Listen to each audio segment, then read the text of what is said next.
On June 12, 2014, a group of persons, artists, photographers, poets, and writers, have been on a quest of trying to document, collect, and record the visual, poetic, and creative writing that local artists have been producing.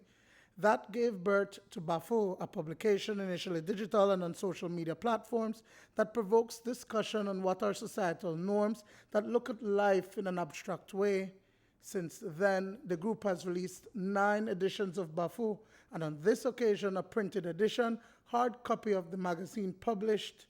According to editor Yasser Musa, BAFFU is the art of trying. We feel this spirit of trying because we are still developing as artists and developing along with our own state, our state of being, our state in terms of the society, and our state in terms of the national landscape. In its 9th edition, BAFFU has featured the work of over 300 talented persons who the editors believe have been without a space to showcase their artistic works. They come from different ages, backgrounds, ethnicities, ages, all kinds of things. And I was saying earlier, most of them are very young, meaning under 30. And the main concept that I draw, being that I am a little older, is that they don't have the prejudice that I grew up with, which is the prejudice of misogynism, the prejudice of homophobia. They are artists that are enlightened, that see humanity for what it is, as a driving force of creativity, as a driving force of having art as a transformational tool rather than just an object for people to desire or like. So they have expanded the boundary, the barrier, and the space of art. And when I say art, I mean with a capital A, whether it is visual, poetic, musical even. Their insight as young, fearless Belizeans is the greatest lesson to be portrayed. An artist in her own right, Katie Usher, has been with the project since its inception. She wants to encourage other persons to craft their work.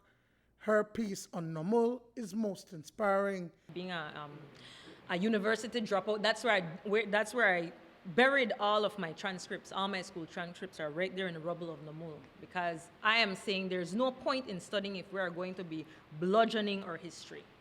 The second one I like is one that called Love Is, because a couple years ago there was something online with a young lady and a tattoo artist, and the level of hatred that that young woman received as luring an adult, that is one of the things that bothers me, is child rape. That's one of my main issues. So definitely those two, the cultural rape and the child rape. Kieran Gabriel is a well-known poet along with 501 spoken word. He too is featured in the publication, along with some artists from Central American countries. Some of my pieces are in the publication, and we have also from other artists, not only artists from Belize, but we also have artists internationally that submit towards the magazine. We opened our issue. First, it was only Belizeans that were submitting in the first 2 magazines. Then in issue 3, we started to move towards international artists. So we have artists from Mexico, from Guatemala, from El Salvador, and all the way in South America, and even over to Taiwan, and in the, well, not Middle East, but we reach a lot of people.